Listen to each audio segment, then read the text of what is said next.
Estamos de volta com mais um episódio do podcast Tecnopolítica com a revista Fórum e NIC.br, por dentro da internet.br. E nós vamos conversar aqui sobre o futuro da web, sobre o funcionamento da web, os desafios da web.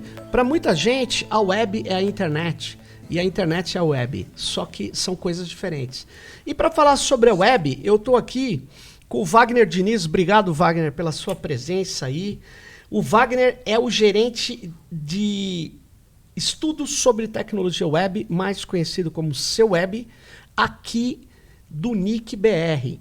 E, Wagner, eu vou entrar logo de cara com uma questão. Um dos pais da web, ou o grande criador dos protocolos da web, o Tim Berners-Lee, ele, há um tempo atrás, disse que ele estava muito crítico em relação ao futuro da web, aos caminhos e usos da web. E o que você achou disso? Você acha que o Tim Berners-Lee tinha razão de desconfiar daquilo que ele foi um dos criadores, e ele ainda é ligado ao consórcio W3C, que controla os padrões da web, né? O que você acha do Tim Berners-Lee e essa frase? Bom, Sérgio, primeiro, olá. Olá. Muito obrigado, né? Muito obrigado por esse convite, por essa oportunidade de estar aqui no podcast Tecnopolítica. Tecno-sociopolítica, né? Exatamente. Para falar um pouco desse mundo gigantesco que é chamado web. Cabe tudo ali dentro, né? Sim. E, reagindo já à sua primeira abordagem, eu tenho que concordar com o mestre, né? O mestre Tim Berners-Lee. Na verdade, e por que eu tenho que concordar com isso? Porque é um fato, né, plenamente perceptível, tem evidências sobre a afirmação que ele faz. Ele criou a web no final da década de 80, em 1989. Né? E com aquele propósito, né, muito, né, libertário, no sentido assim, de dar acesso a todo mundo aos conhecimentos que estavam sendo produzidos no meio acadêmico, e cada um guardava nas suas pastas, nos seus computadores, e ele então resolveu criar esse negócio chamado web, exatamente para poder abrir, né, as portas, né, de acesso a esses conteúdos, a essas produções que estavam espalhadas pelo mundo, sem royalty cobrado sobre isso, sem custo, acesso livre, gratuito. Né? Então, a web foi se desenvolvendo nesse circuito acadêmico, principalmente, né? E a web era um ser um tanto coadjuvante, né, nas relações, né, dentro da sociedade como um todo. Até que o mundo dos negócios, ele descobriu que a web pode deixar de ser um ator coadjuvante e ser, na verdade, o sistema nervoso central do mundo de negócios. A web. A web, Eu poderia dizer antes, Wagner, que a web seria o modo gráfico da internet, ou isso é um exagero, um equívoco? Eu acho que é simplificar muito. Né? A web acabou sendo muito mais do que o modo gráfico da internet. A web é uma aplicação em que você permite uma enormidade de relações e interações entre as pessoas, né, que, quando esse mundo de negócios descobre esse imenso potencial que a web tinha de ser muito mais que um ambiente gráfico, né, ele decide comercializar a internet. Deixa eu tomar isso de assalto, porque ele vai ser parte do sistema nervoso central do meu modelo de negócios. Né? E aí mudou a web completamente. Mudou o mundo. Né? Em que pese que ainda existe uma desigualdade imensa de acesso à internet no mundo, Sim. mas a verdade é que as relações entre as pessoas se alteraram com a web, o entretenimento alterou profundamente, o mundo de negócios alterou profundamente, principalmente a comercialização, o mundo acadêmico também alterou, e os governos também se alteraram profundamente, não só com relação à questão da formulação das políticas, como até na entrega de serviços ao cidadão. Você diz, é interessante isso, você está dizendo que não é a internet, é uma das aplicação web que fez tudo isso. Sim. Né? Internet e web é a mesma coisa? Não. Muitas dizem que sim, só que não é. Não é. Não é. Quer dizer, a internet é um universo muito grande de infraestrutura e diferentes aplicações. O e-mail, por exemplo, é uma aplicação que não estrito sensu, não é web. Você tem o webmail, mas originalmente não é. Né? Então, a web ela é uma aplicação dentro de um universo chamado internet. Né? Só que eu diria, a aplicação. A principal. A principal aplicação, até porque muitas vezes, como nós, seres humanos mortais, conhecemos a internet. Isso. Né? Porque a gente não tem a mínima noção do que acontece por trás da web. Quando você entra num site, é aquilo que para você é a internet, mas por trás daquilo tem uma infraestrutura enorme. Claro. Mas é uma aplicação. Só que ela ficou tão importante e alterou tanto o nosso modo de viver que acaba se confundindo. Né? Então, você está dizendo que você deu muita ênfase à questão dos negócios. O Tim Berners-Lee está incomodado com os negócios que passaram a dominar a web, ou ele se incomodou com outros elementos que estão conhecendo? Eu vou te dar, vou melhorar a minha questão. Muitos que estão nos ouvindo conhecem o Julian Assange. O Julian Assange, fundador do WikiLeaks, que utilizou a web, inclusive, para divulgar documentos que colocavam em xeque as mentiras, vou falar assim, do poder. E ele foi perseguido por causa disso, principalmente por divulgar o documento das guerras e tal, e ele está hoje sendo perseguido na Inglaterra, ele está preso, mas ele antes escreveu um livro, né, onde ele falava o seguinte, que a internet e a web, né, que é a sua principal aplicação, ela colocava as pessoas em risco, por causa que é a partir da web que o poder e as grandes corporações vigiavam os cidadãos e tomavam suas informações e tal.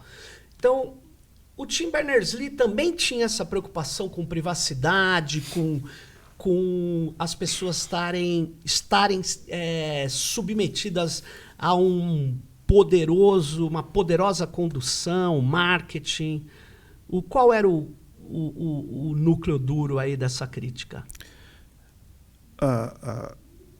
Os riscos, as ameaças às pessoas e a vigilância sobre pessoas, a questão da liberdade e privacidade é um dos elementos de preocupação do Tim. Mas eu diria que a preocupação do Tim está muito mais profundo, está nas causas que levam a esses problemas. E as causas que levam a esses problemas que preocupa o Tim foi, na verdade, uma causa. O modelo de negócios sobre o qual a web se estabeleceu a partir da metade das décadas de 90. O modelo de negócios, que, segundo um artigo maravilhoso que foi publicado na Boston Review por um escritor chamado Matthew Crane, que ele escreveu Como o capitalismo e não alguns maus atores destruíram a internet. Esse artigo é muito bom porque ele fala assim, esse movimento do mundo dos negócios de tomar de assalto a web, esse movimento aconteceu exatamente baseado no modelo de vigilância constante, né, para a publicidade digital. A publicidade digital ela ganhou a guerra de dominação da web. Quem domina a web hoje são as grandes empresas que usam massivamente da coleta de dados para influenciar comportamentos. Entre os comportamentos que ela influencia são esses que você citou. Sim. Né? De vigiar pessoas, de avançar dentro da privacidade, né? do sujeito, do cidadão, né? De influenciar comportamentos para consumo.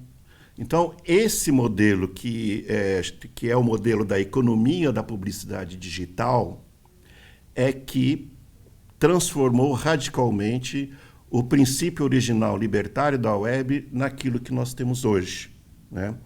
Que é uma web subserviente ao modelo capitalista, que é você coletar dados massivamente das pessoas para entender o que ela pensa, o que ela imagina, e a partir daí você, então, gerar conteúdos e entrega de conteúdos para influenciar comportamento de tal maneira que ela possa consumir mais. Ou seja, não é nada novo que está sendo feito, né? A propaganda é uma coisa extremamente antiga. Claro. Né? Agora, você está fazendo isso num ambiente novo, que é um ambiente digital.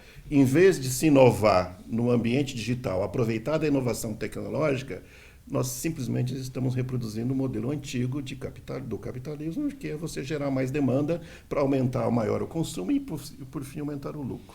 Mas, Wagner, como que fica interessante isso que você está falando, porque apesar do Tim Berners-Lee fazer essa crítica, ou talvez ele percebeu essa crítica, quando ele, como você bem falou aí no começo, ele cria alguns protocolos importantes, ou ele é o principal do HTTP e tal, aquilo que é fundamental para a web existir, mas ele não patenteia, ele não quer botar dinheiro, mas ele cria um consórcio de empresas também, que é o W3C. Como é que ele, quando ele cria o consórcio, ele ainda acreditava que a web seria algo democratizante, ou sei lá, algo fundamental. Mas ele voltou para o consórcio depois de fazer essa crítica? Ele continua no W3C? Queria que você falasse um pouco como é a relação do W3C com isso que você acabou de dizer. Ele criou o W3C com o propósito de evolução da web, acreditando firmemente de que o coletivo, né, chegaria num consenso para a melhoria e a evolução da web. E eu acho que ele até hoje acredita nisso. Né? Ele eu vejo pela atuação dele, por exemplo, numa outra organização que é a Web Foundation, né, em que ele acredita firmemente de que somente o coletivo que pode restaurar os princípios originários da web. Quando ele criou o W3C, né, ele juntou a academia com o setor privado, né, para produzir padrões abertos, né, e gratuitos para que a web pudesse evoluir, né, para o bem, né, da humanidade, ou como eles usam no seu slogan, atingir o seu potencial pleno. Né? Mas, na prática, né, o poder das grandes empresas é muito grande e você não consegue mudar o modelo de negócios. Você continua produzindo um conjunto de padrões, né, no caso do W3C, padrões abertos, né, livre de royalties, que possibilita o funcionamento de uma web completamente aberta, de tal maneira que você possa, em cima dela, gerar inovação, né, de uma maneira, né, plena, mas isso não é de per si suficiente para você transformar esse modelo de negócios. O modelo de negócios ele é muito mais forte, muito mais sólido, né, do que a vontade das pessoas. Né?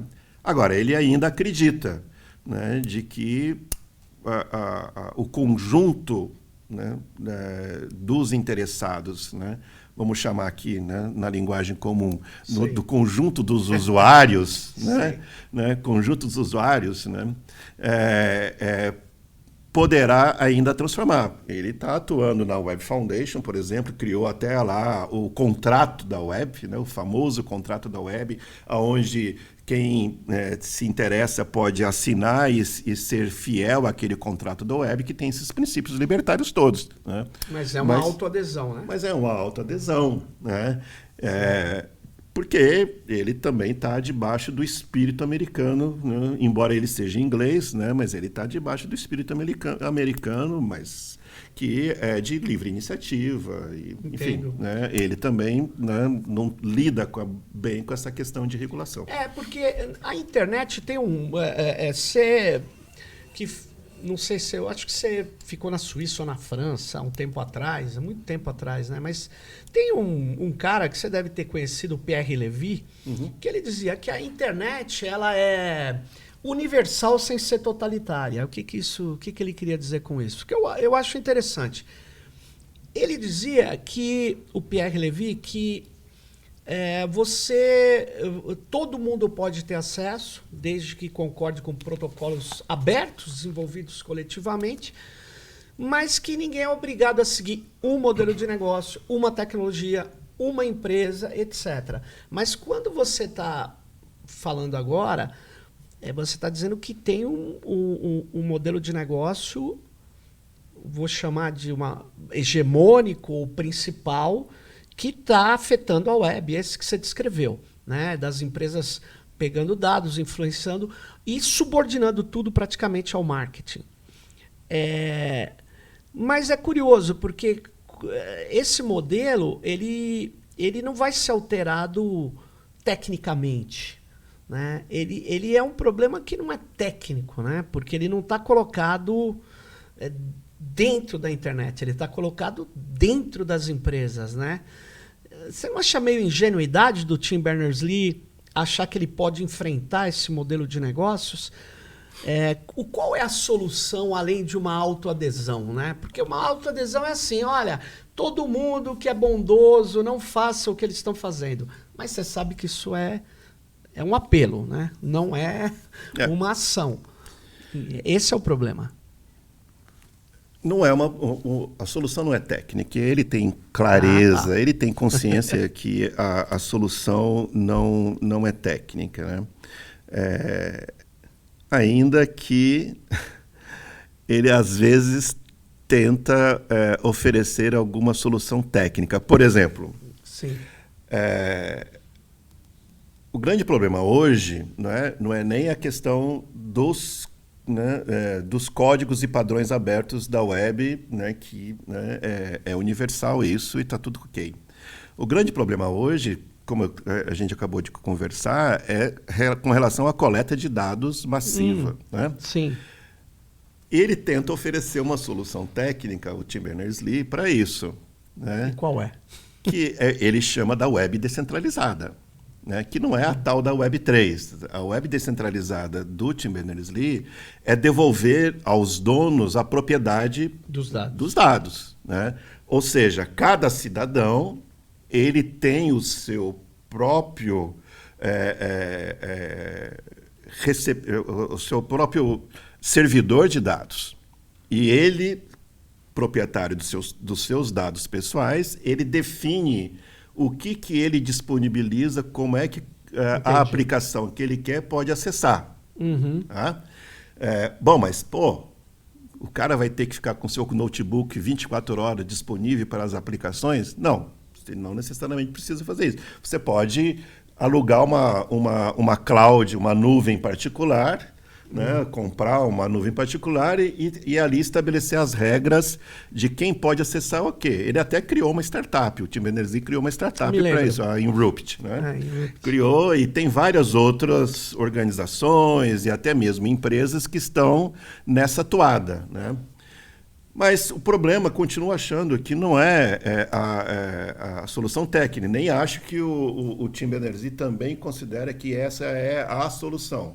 É um caminho interessante, que não sei se funciona, né, se vai funcionar ou não, de você devolver os dados e parar com essa coleta massiva de dados, mas eu duvido que isso vai ser aceito pelo mercado. Né? Na verdade. Porque seria muito interessante, né? Por exemplo, que hoje para ter acesso a uma rede social, eu vendo a minha alma ao diabo. Vendo não, eu dou. Sim. Eu dou a minha alma para o diabo só para ter acesso a uma rede social. Claro. Né? E se eu puder ficar com os dados e definir o que eu faço ou não, ou até mesmo definir, não, para você só pode acessar se você pagar para mim. Claro. Né? Eu monetizar os meus próprios dados.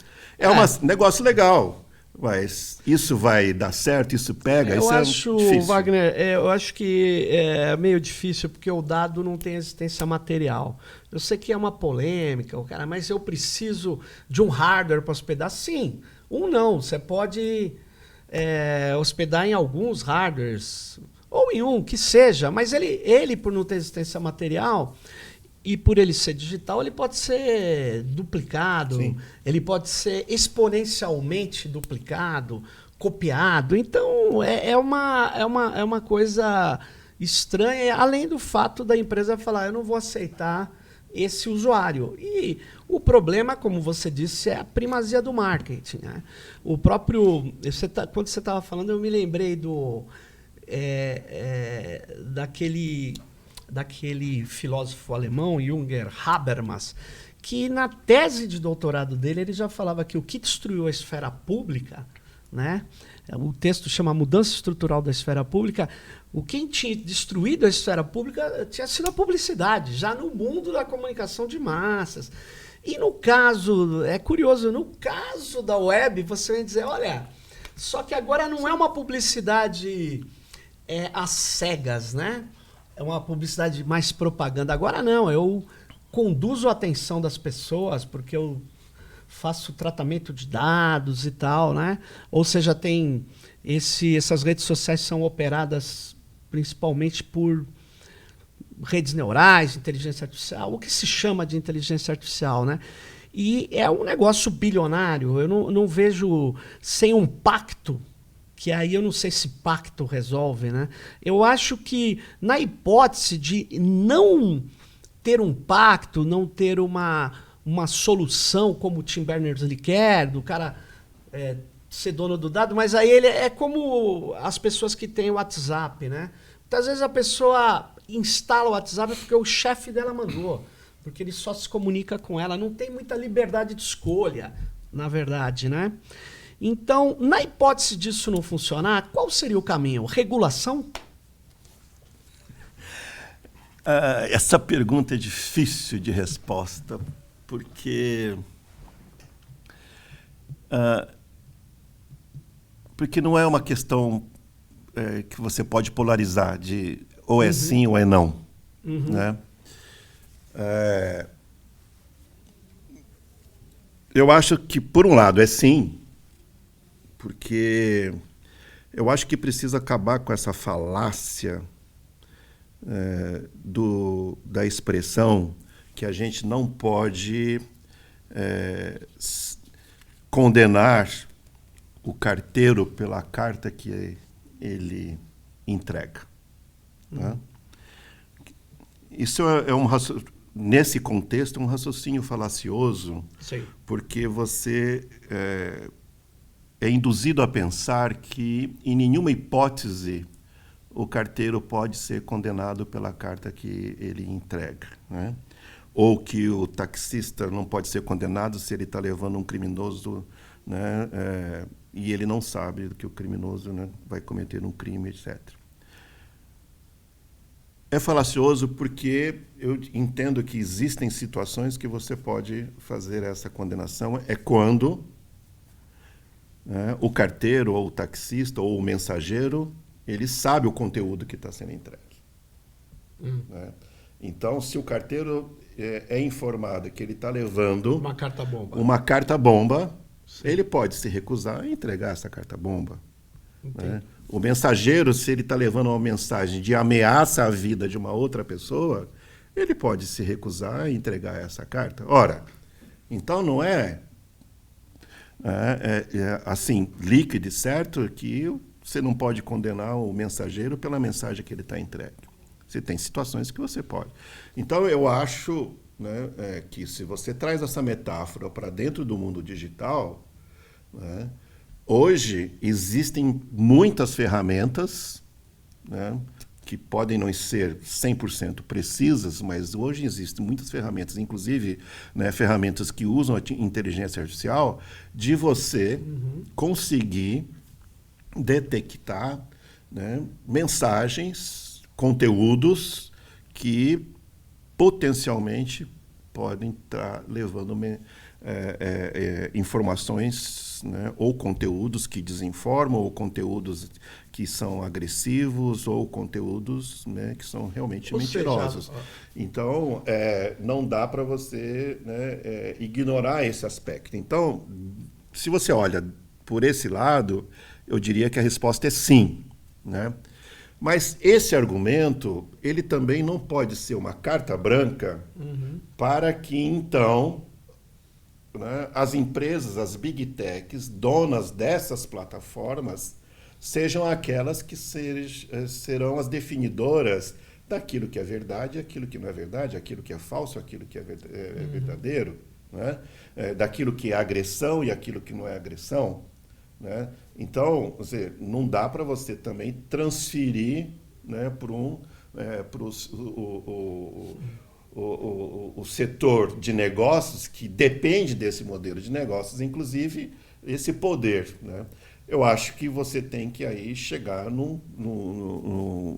em um termo, que talvez a palavra que você usou agora há pouco de pacto, possa ser uma palavra que se aplique nessa condição.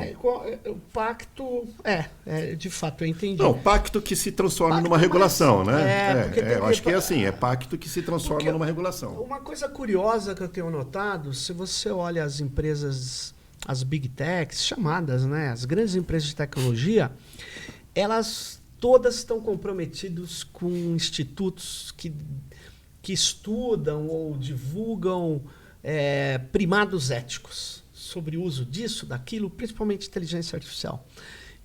Agora, a ética é uma coisa que pode ser aplicada ou não, depende de quem aplica, depende da empresa, do empresário, dos acionistas ou do mero usuário. A regulação é uma lei, né, em geral, porque a lei, né, ela pode resolver um problema dentro da sua área de aplicação, chamado enforcement. E a lei é nacional, né? Então, isso é um problema na web. Esse problema, por exemplo, o Brasil está discutindo uma legislação de regulação de plataformas. Hoje, os grandes centros de atenção da web. Você acha que isso é viável? Ou você acha que é a autorregulação? Porque a autorregulação você acabou de questionar um pouco, né? Mas, enfim, como é que vai ficar? Porque quando você fala regular a web, seria possível regular a web sem regular as grandes plataformas? Não, acho que você tem que regular, né? E a legislação é a melhor forma de você expressar visivelmente um pacto. Uhum. Né? Porque se você consegue, né, pactuar entre os diferentes atores, né, o uso dessas plataformas, a melhor forma de você reificar isso é uma legislação que vale para todo mundo. Uhum. Porque, veja, a gente já entra aqui no tema que é o futuro da web. Né? Sim. Sem dados não existe inteligência artificial. Sem dados não existe. Não existe. Por quê? A inteligência artificial, na forma como ela vem sendo implementada hoje, ela fundamenta-se principalmente em torno de modelos, né, de algoritmos que são treinados constantemente com dados. Sim. Né? E, na verdade, eu diria até que é uma inteligência que não é muito inteligente do ponto de vista de criação. Sim. Porque você só está olhando o passado dos dados que são coletados, né? Dados que já foram armazenados. Sim. E aí você gera um conteúdo baseado no passado, você nem está olhando para frente. Então, não é uma inteligência tão inteligente, mas é isso que nós temos hoje. Né? Inclusive, esse hype ChatGPT não passa disso. Sim. Não está gerando nada novo, né, do sentido em termos de ideias. Né? Se eu não regulo essa coleta massiva de dados de vigilantismo, né, que muitos chamam, né, de vigilantismo, se eu não regulo isso, a inteligência artificial que eu vou ter e que a gente vai usar, ela vai ser completamente viciada, vai ser enganosa. E hoje a gente já está vendo, né, alguns exemplos que circulam aí pelas redes sociais de uso do ChatGPT quando faz perguntas e tem respostas, cujas respostas já são respostas, né, que a gente pode chamar de enviesadas, porque ela não tem à disposição dela um conjunto de informações que garanta a diversidade, que garanta, né, diferenças de opiniões, diferenças de pontos de vista, né? Então, o risco que a gente tem é que a gente continue simplesmente reproduzindo, né, o que nós temos hoje na web, que nós conhecemos hoje dentro das redes sociais. Agora, você falou do primado da ética que muitas dessas instituições e organizações, né, elaboram. Né? E eu acho que não tem como, você tem que firmar isso de uma maneira regulada. Né? Porque, senão, como que você vai ter, né, dentro de um processo democrático que a gente livremente diz que a gente aceita que tem autoridades que decidam em nosso nome, Sim. com que base essas autoridades vão decidir em torno de um conflito que se você não tiver regulado. Então, esses princípios, eles são fundamentais. E, do meu ponto de vista, eu vejo que se nós não utilizarmos a web, né, para resolver alguns problemas globais emergentes, a gente não vai ter futuro. Né? Ou seja, então, mas aí nós vamos ter um problema, né? Você vê um esforço hoje em direção ao futuro que seja meio que um esforço transnacional, governo, sociedade civil, tentando criar pelo menos um padrão para regulamento. Sabe por quê? Porque, do contrário, você vê o que nós vivemos no Brasil, né? Nós vivemos, não só no Brasil, Estados Unidos, o mundo inteiro, né? Ondas de desinformação, negação de coisas básicas que colocou a saúde pública em risco, enfim, negacionismos diversos, perseguições, discurso de ódio transformado em algo normal. Bem ou mal, alguma coisa vai acontecer, né? Mas o que tem são reclamações. Eu não vi nenhum tratado sobre desinformação. Um tratado como se tenta no meio ambiente, um tratado sobre inteligência artificial internacional. Você acha que nesse futuro que você desenhou, quem é que tem que pôr o guizo no gato? Quem tem que falar, olha, tem que ir por aqui? É o W3C? Não. Não. Não é o W3C. Porque, de novo, o W3C, por excelência, ele trata das questões técnicas da web. Ele não é o fórum para esse tipo de solução. Você tem que ir para um fórum global das nações. Você tem que ter soluções locais do país, né? Por exemplo, regulação de plataformas locais, que de per si não dá conta, mas você tem que trabalhar isso no fórum global de nações, né?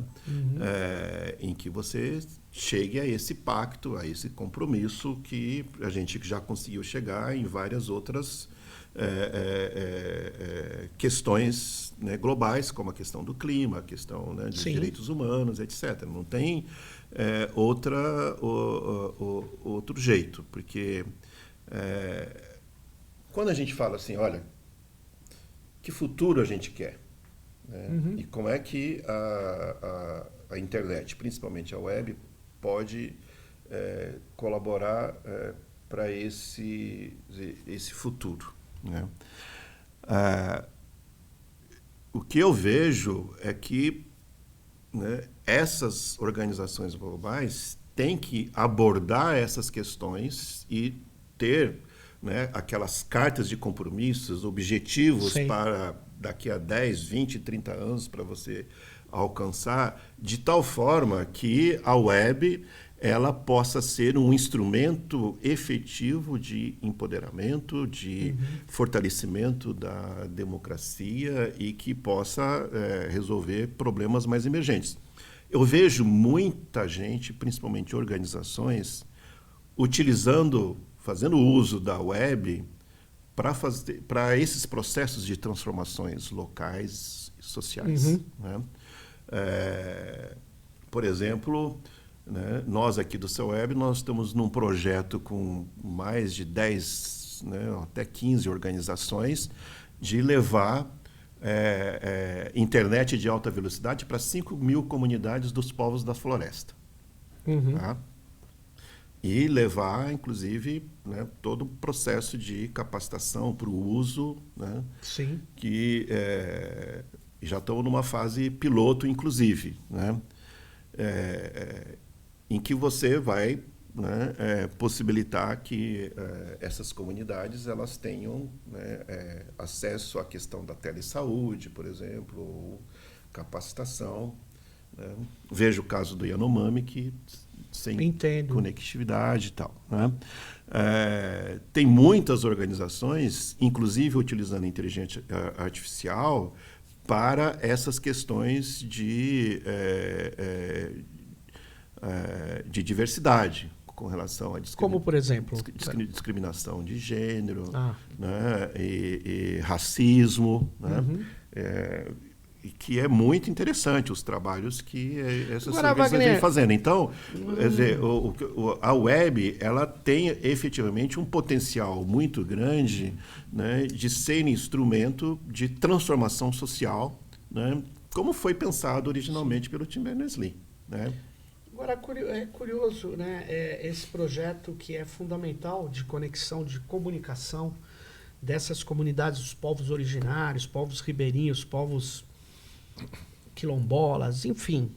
Mas, como nós sabemos que, e você descreveu, isso está dentro de um processo onde o modelo de negócio hegemônico é aquele que o Tim Berners-Lee criticou, que você criticou também. Vocês pensaram num protocolo? Vocês precisam de um protocolo para proteger esses dados, porque essas comunidades, principalmente com saúde, elas são muito mais vulneráveis, a gente viu isso, do que as outras, do que as pessoas de classe média de São Paulo. Né? Ao contrário do que se pensa, né? Então, a questão de um protocolo dos povos originários é uma questão... Claro. É uma questão grave. Fundamental. Senão a empresinha de saúde, que até tem uma boa índole e tal, mas ela vai trazer dados de uma comunidade extremamente frágil, que pode ser atacada. Então, esses protocolos, tá aí. O W3C mundialmente pode até pensar isso. Precisa de protocolos, né? Eu sei que o protocolo ele é diferente do protocolo técnico. A gente estava até conversando em outros episódios. Porque se o cara não aderir ao TCP/IP, ele não entra na internet. O protocolo que a gente está falando é de procedimento, né? Sim, de como usar, né? De como usar. Boas práticas de uso, inclusive, né? E especificamente nesse projeto que a gente está lidando, cada comunidade estabelece a sua regra de jogo. Né? Sim. E é interessante porque isso também é baseado num processo de aprendizagem. Tem uma comunidade indígena aqui no sul de São Paulo, da cidade de São Paulo, em que a fibra ótica chegou lá. Né? E aí eles, então, tiveram acesso à internet, que eles não tinham nem sinal de celular, eles tinham, então. E aí foi aquela mexida na comunidade. Né? Até que o cacique falou, opa, peraí, está acontecendo de que os jovens estão deixando de participar dos rituais do início da noite, né, por conta de games. Né? Teve dúvida. O cacique cortou a internet de tal hora a tal hora, entendeu?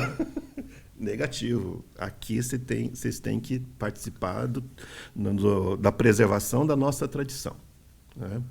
Então, isso é uma coisa muito interessante, que é um aprendizado de você tem que entender que cada comunidade tem que estabelecer o seu protocolo de uso, né, dessas redes. Né?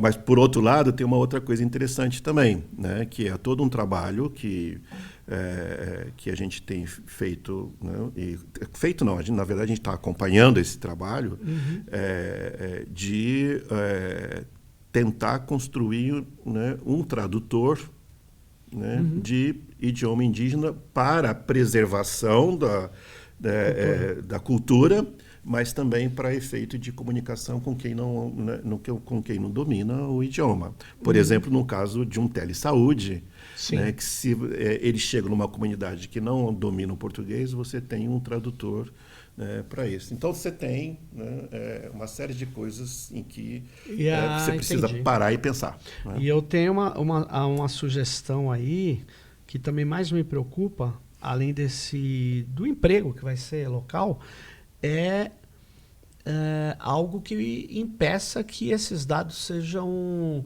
retirados. Porque quando eu acesso a web e outras aplicações da internet, eles podem estar controlando dados. Né? Então, eu acho isso até muito perigoso. Mas aí é assim... eu entendo que... E aí não é só para essa questão indígena, vale como conceito geral. Né? Eu acho que são dois caminhos que a gente tem que atuar. Né? Um é esse pacto que, né, resulta numa regulação, e o outro é a educação. Né? Então, você fazer, né, e desenvolver massivamente, né, desde a escola, né, a educação de boas práticas de uso da internet, né, e eu diria que de uso da web, é fundamental, de entender essas questões de segurança, de privacidade, inclusive de, né, plataformas abertas, plataformas fechadas, os riscos que são os códigos abertos, os códigos fechados. Quer dizer, você começar a passar esses conceitos desde cedo para as pessoas, né, apreenderem e aprenderem, né, as boas práticas de uso da web. Você trouxe a questão agora do código aberto ou dos protocolos abertos. Tem algum risco, você vê pela frente, de se alterar isso e dos protocolos, os códigos principais se tornarem, vou chamar de fechados, proprietários? Sim, o risco tem. Isso nunca vai deixar de ter. Né? Porque tem uma questão mais profunda que eu vejo nisso, e você conhece muito bem isso, porque você conhece desde lá de trás todo o processo de formação das Creative Commons, das licenças abertas. Né? E já lá naquela época o Lauren Leste já disse, né, que o código é a lei. Não é? E quando eu falo do risco profundo disso, é que se nós enquanto, né, sociedade, não tomarmos pé dessa situação, o que vai acontecer é que a governança global vai sair da esfera política e vai passar a ser feita pelas corporações. Porque você não tem fronteira, né? As regras dos códigos, né? Dentro dos países, você vai ter que obedecer às regras dessas plataformas. Né? Então, né, elas, né, o país perde a soberania. Sim. E a tendência é sempre que as corporações busquem, né, que os seus códigos sejam os códigos prevalentes. Né? Essa é a tendência. Ou seja, então, o risco existe. Quem tiver mais usuário, mais força e tal, pode querer impor uma torção ali, um novo caminho, né? Sim. E que aí fica na mão, né? Fica na mão dessa... Sim. Interessante. Uma sociedade que vai ser uma sociedade corporativa e autoritária, né? Sim. É isso. Agora, voltando ao caminho que nós estamos trilhando na web, né? Cada vez mais você vê a ingerência da inteligência artificial que roda por trás de quase tudo aí dessas plataformas, né? Você não acha que é o caso de regular a inteligência artificial? Eu não regularia a inteligência artificial, né? Que é uma área, claro, né? Que você nem tem, né? Não é uma tecnologia. A inteligência artificial é uma área que tem várias tecnologias dentro dela. Né? O que eu acho é que você tem que regular, de uma maneira geral, a produção de tecnologia, de inovação. Né? Ou seja, é você estabelecer e ter enforcement nisso, né, de princípios que devem ser, né, seguidos por toda e qualquer tecnologia que é produzida, que é gerada. Então, esses princípios da transparência, os princípios da equidade, princípios, né, de privacidade, de segurança, de que a tecnologia não agrida, não ofenda, não cause dano a ninguém. Então, tem alguns princípios, né, inclusive nós aqui do CEWeb, nós escrevemos um documento sobre os princípios éticos de inteligência artificial, que foi uma compilação de, 8, 10 produções entre, né, governos e empresas privadas, né, que você falou, dos primados dos princípios. Né? Sim. Mas eu acho que isso é a base, né, fundamental. Para fazer uma lei, por exemplo. Por exemplo, que você tem que construir uma regulação com base nisso. Né? Então, é muito mais do que regular a inteligência artificial. Eu acho que a produção da inovação, ela tem que seguir princípios e vale para qualquer tipo de inovação que você produz. Né? Não, é porque em algumas áreas, Wagner, existe uma coisa mais dura, né? Você não pode, na área de energia nuclear, fazer qualquer experimento. Não pode. Você tem um controle. Tem alguns até falam que é uma tecnologia de escopo autoritário, porque ela requer... Você não faz na garagem, né? Já a inteligência artificial, as pessoas acham que não teria muito problema, faz numa garagem e tal. E eu acho que tem uma série de problemas a depender do seu emprego, de como você vai manipular informações.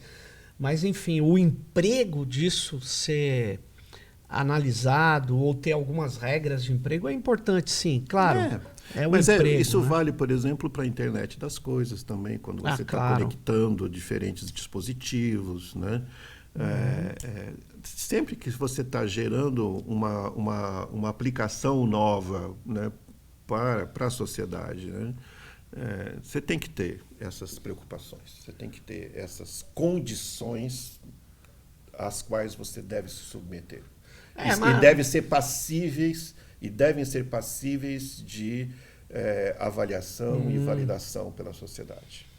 Isso é importante. Tem que ter vou chamar de uma supervisão democrática, né? O tempo todo. Claro. Coisa que tem uma lógica aí dizendo, não, eu não posso mexer em tecnologia porque eu mato a inovação. Eu tenho dúvidas dessa afirmação também, mas porque em geral, quem fala isso é um mainstream dos Estados Unidos, eles não fazem isso, por exemplo, com chip. Eles controlam com a mão dura, aqui, a mão grande, porque eles sabem dos vários usos que são possíveis. Eles não têm uma lei, mas eles têm algo pior que uma lei. Eles têm um controle, efetivamente, sobre as empresas que desenvolvem. Você vê o que está acontecendo hoje no mundo, né? Eu sei que chip é hardware, né? Mas é o elemento crucial aí, e que não está seguindo a ideia de é neutro, eu não estou me... Não, eles estão controlando. No caso do debate que tem hoje, ele foi do debate da web, ele virou um debate popular num dos seus aspectos, que é a desinformação, né? Então, e ele gera uma série de, vamos dizer assim, ímpetos, né? Tem gente que quer, quase que, minha opinião, é censura. E tem pessoas que acham que nem tudo é liberdade, né? Ou fazer ameaças às pessoas. Você pode fazer liberdade, mas você pode ameaçar, mas você vai ter a responsabilidade por isso. Você vai ter que ser... Você vai estar subordinado à lei, né? A lei, muitas vezes, com ou sem internet, diz que ameaça é crime, né? Então você tem um problema, né? Ou aquele que fala assim, qualquer piada vale, o importante é o teu direito de fazer piada, mesmo que eu humilhe, crie sofrimento psíquico nas pessoas, não tem problema, né? Mas nossa legislação está aí, né? Mas ela talvez tenha que ela ser adequada a uma realidade que se chama internet e web. E principalmente uma realidade dentro dessa aplicação web que se chama plataformas, né? Então, o que acontece, Serginho, é assim, a beleza da web, sim. A beleza da web, não vou dizer que a maldição dela está incluída nisso, mas enfim, a beleza da web é que ela conecta pessoas. E aí entra o problema, entendeu? Opa. Porque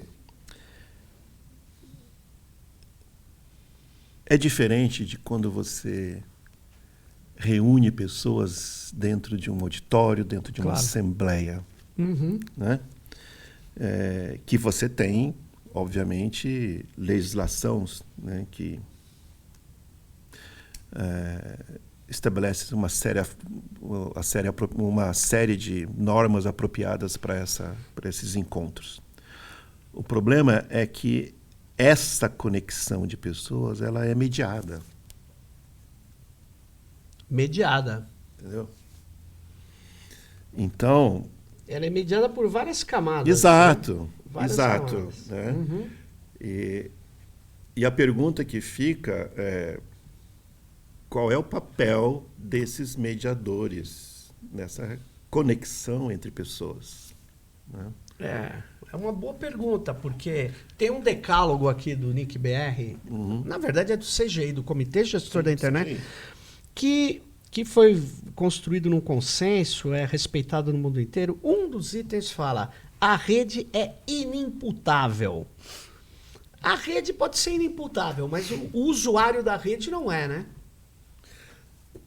O usuário da rede não é, e aquele que administra essa rede, ciente do que circula na rede, não é inimputável, do meu ponto de vista. Não é inimputável. Se ele está ciente do que circula na rede, vou te dar um não exemplo. é Eu tenho lá o meu blog, Tecnopolítica.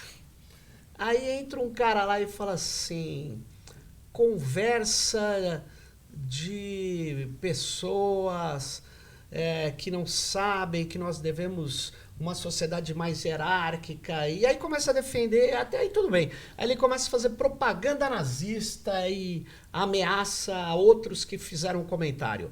Eu tenho responsabilidade? Eu, do meu blog? Você não tem Foi boa essa. não, você não tem responsabilidade sobre isso. Mas se isso é uma coisa recorrente Sim. e você sabe quem faz e quando faz, Entendo. você passa a ser responsável.